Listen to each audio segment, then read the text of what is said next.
अस्सलाम वालेकुम गाइस। कल हमने पढ़ा था प्रोपोर्शन के बारे में। प्रोपोर्शन आपको समझा भी दिया था, उनकी जो सैम्बल होती हो कैसे होती है, और जो मतलब जो सवालात हमसे पूछ सकते हैं वो किस टाइप के सवालात हमसे पूछ सकते हैं। तो उसी वजह से आपको वही मतलब पैटर्न इस्तेमाल करके हमने आपको समझा भी दिया था कि थर्ड टर्म पूछ सकते हैं, फोर्थ टर्म पूछ सकते हैं, मीन पूछ सकते हैं, वो ऐसे ही मतलब सवालात हमसे पूछ सकते हैं। तो वो हमने कंप्लीट कर दिया था। अब आज पढ़ेंगे प्रोपोर्शन के जो एग्ज़ाम हैं वो पढ़ेंगे। एक है डायरेक्ट प्रोपोर्शन और दूसरा है इन्वर्स प्रोपोर्शन। सही है, यही तो एग्ज़ाम है, वो भी आज हम इंशाल्लाह इस वीडियो में इस लेक्चर में कंप्लीट कर देंगे। पहला है डायरेक्ट प्रोपोर्शन। डायरेक्ट प्रोपोर्शन क्या होता है? डायरेक्ट प्रोपोर्शन ये होता है कि इसमें मतलब कि एक चीज़ है, मिसाल के तौर पर एक एक्स है और दूसरा क्या है, वाई है। ये दो क्वांटिटीज़ है, सही है, यानी दो रेशो है। इसमें अगर एक चीज़ इंक्रीज़ कर जाएगी तो दूसरी भी चीज़ उसके साथ उसके मुकाबले में इंक्रीज़ करे, यानी एक चीज़ इंक्रीज़ कर रही है तो उसके मुकाबले में दूसरी चीज़ भी इंक्रीज़ करे, इसको क्या कहते हैं, डायरेक्ट प्रोपोर्शन। अगर ऐसे ही यानी एक चीज़ एक्स यही सपोज करते हैं, यानी एक चीज़ जैसे एक्स डिक्रीज़ कर रही है वैसे ही वाई भी डिक्रीज़ करे उसके साथ, इसे क्या कहते हैं, इसे भी कहते हैं क्या, डायरेक्ट प्रोपोर्शन। अब आपको मज़ीद समझाने के लिए मैं एक एग्ज़ाम्पल लूँगा। जैसे बॉल्स 2 बॉल्स मुझे मिलते हैं 10 रुपये में, तो 10 बॉल की कीमत क्या होगी? सही है, यानी मुझे 2 बॉल से वो मुझे कितने में मिल रहे हैं, 10 रुपये में। अगर मैं 10 बॉल लूँगा तो ज़्यादा पैसे देने पड़ेंगे ना, यानी ये क्या हो गया, इंक्रीज़ हो रहा है ना, यानी पैसे बढ़ गए तो लाजमी है बॉल्स भी बढ़ेंगे।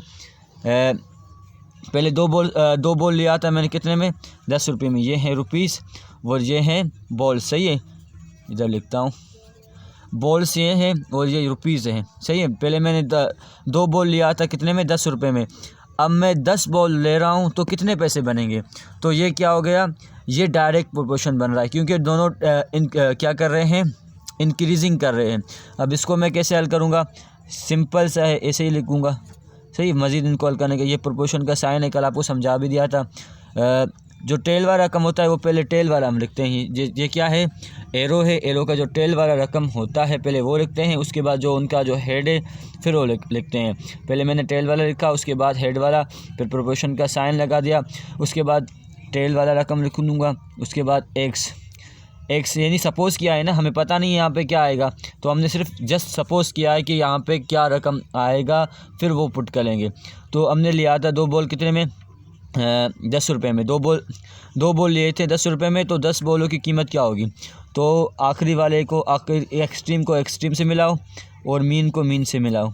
ये हो गया 2x into 2x is equal to 10 into 10। सही है, अब x लेंगे कांस्टेंट, उसके बाद लेंगे 10 इंटू 10 डिवाइड बाय 2। ये यहाँ पे मल्टीप्लाई कर रहा था, इधर आएगा डिवाइड करेगा। 2 का टेबल इन पे 1 टाइम, 2 का टेबल इन पे 5 टाइम।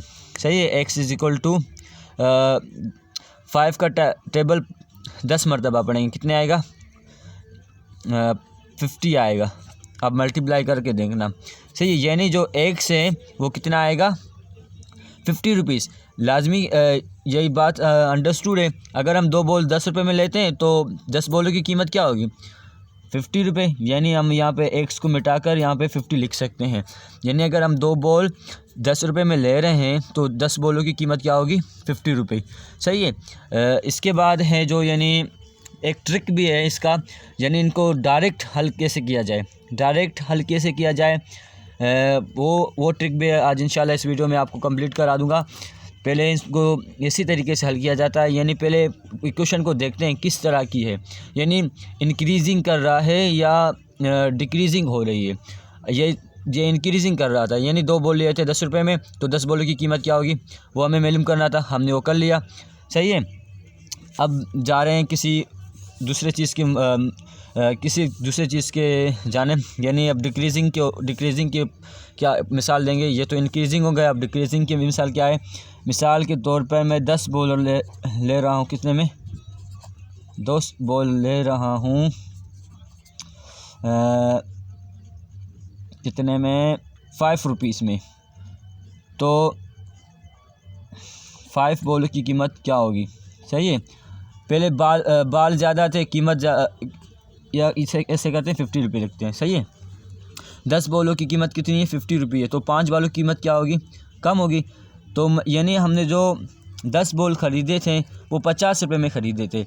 अब हमें 5 बॉलों की कीमत बताना है, तो हम एक सपोज़ करेंगे, यानी ये रकम जो एरो है ऊपर जा रहा है, एरो वहाँ ही जाएगा, एरो का जो हेड होगा उसी रकम की जानिब होगा जो सबसे बड़ी टर्म होगी। सही है, इसका भी ऊपर की जानिब होगा। सही है, अब इसको हम सपोज़ कर ऐसे ही लिखेंगे, पहले टेल वाला रकम लिखेंगे, उसके बाद हेड वाला, फिर प्रोपोर्शन x 50। सही है, अब एक्सट्रीम को एक्सट्रीम से मिलाओ और मीन को मीन से मिलाओ। x into 10 is equal to 5, ये क्या सही है 5 इंटू 50। उसके बाद x को कांस्टेंट लेंगे, फिर 5 इंटू 50 इज इक्वल टू 10। ये ज़ीरो इस ज़ीरो से कैंसिल हो गया, यानी नीचे एक है लेकिन हम लिखते नहीं है, ये अंडरस्टूड बात है। सही है, उसके बाद इस 5 को इससे मल्टीप्लाई करो, 5 ऑफ द 25, यानी ये क्या कर रहा था? इंक्रीजिंग हो रहा था। सही है, ये मतलब डिक्रीजिंग ऑर्डर में था। तो हमने हम इससे हमें ये पैगाम मिला कि हम अगर 10 बॉल की कीमत 50 रुपये, तो 5 वालों की कीमत क्या होगी? एक्स हमें दिया हुआ था, एक्स दिया होगा, यानी हमें पता नहीं है तो हम एक्स सपोज़ करेंगे या वाई सपोज़ करेंगे। कोई भी वेरिएबल जो आपको मतलब ज़्यादा पसंद हो या किसी भी वेरिएबल को आप सपोज़ कर सकते हो। मैंने यहाँ पे एक्स को सपोज़ किया, ए को भी आप सपोज़ कर सकते हो, यहाँ पे ए भी आ सकता है, बी को भी कर सकते हो। सही है, तो ये भी मतलब डायरेक्ट प्रोपोर्शन, आई होप आपको समझ में आ गया होगा। अब बढ़ते हैं इन्वर्स प्रोपोर्शन की जानिब। इन्वर्स प्रोपोर्शन क्या होता है? इन्वर्स प्रोपोर्शन यहाँ पे रखते हैं, proportion inverse proportion inverse proportion क्या होता है? इन्वर्स प्रोपोर्शन यानी ये भी दो क्वांटिटीज़ है, ये ध्यान में रखना। डायरेक्ट पढ़ा था, अब इन्वर्स पढ़ रहे हैं। ये भी दो क्वांटिटीज़ है। अगर एक चीज़ इंक्रीजिंग कर रही है, एक चीज़ क्या कर रही है? इंक्रीजिंग कर रही है, और उसके मुकाबले में जो दूसरी चीज़ होगी वाई की, वो क्या करे? डिक्रीजिंग हो जाए। मिसाल के तौर पर अब मैं कोई एक ट्रेन है, यानी वो 5 घंटे में, ये मिसाल आपको देता हूँ, 5 ओवर्स सही है, 5 ओवर्स में कितने? 45 किलोमीटर पर ओवर, यानी एक ट्रेन है वो मतलब 5 घंटों में 45 किलोमीटर पर ओवर क्या डिस्टेंस तय करती है। तो आप ये अगर ट्रेन 3 घंटे में यही सफ़र तय करे, मतलब मुकम्मल कर जाए, तो उनकी स्पीड कितनी होगी? यानी पहले 5 घंटों में 45 की स्पीड से जा रहे थे। सही है, अब टाइम घटा दिया तो स्पीड बढ़ाना ही पड़ेगा, तो यानी ये क्या हो गया? Inverse proportion. ये रकम अब 45 है ना, तो यहाँ पे 5 घंटों में 45 की स्पीड से जा रही थी, तो 3 घंटों में मतलब वही सफ़र उनको तय करनी है। तो कितना टाइम क्या स्पीड होगी ट्रेन की? तो ये यानी ज़्यादा होगा, ये मतलब जो स्पीड होगी ट्रेन की वो ज़्यादा होगी। तो यानी जो हमें क्या मालूम करना है? इन्वर्स प्रोपोर्शन मालूम करना है। अब हमें ट्रेन की जो स्पीड है वो मालूम करनी है। सही है, अब हमें क्या पहले लिखना है? हेड वाला रकम, टेल वाला रकम। सही है, 5 proportion 45 is equal to proportion x. Extreme को एक्सट्रीम से मिलाओ और मीन को मीन से। सही है, उस साइड पे करेंगे, यहाँ पे जगह नहीं है। 3 क्या रकम है? 3/5 प्रोपोर्शन 5, 3/5 प्रोपोर्शन 45 एक्स। सही है, एक्सट्रीम को एक्सट्रीम से मिलाओ, मीन को मीन से मिलाओ, यानी 3 into X is equal to 5 into 45। X constant आ गया, 45 इंटू 45 डिवाइड बाई 3। 3 का टेबल इन पे 1 टाइम, 3 का टेबल इन पे 4 पे 1 टाइम जाएगा, एक बचेगा, इनको देंगे कितना 15 हो जाएंगे, 15 पे कितने टाइम जाएगा 5 टाइम, यानी x is equal to 5 into 15 और x इज़ इक्वल टू 15 का टेबल 5 टाइम पढ़ोगे तो 75 आएगा। कितना, यानी ट्रेन की जो स्पीड होगी वो कितनी होगी, यानी 75 किलोमीटर पर आवर की रफ्तार से जाएगी, तो वो फासला तय कर जाएगी। यानी पहले 5 घंटों में 45 किलोमीटर पर आवर की स्पीड से जा रही थी।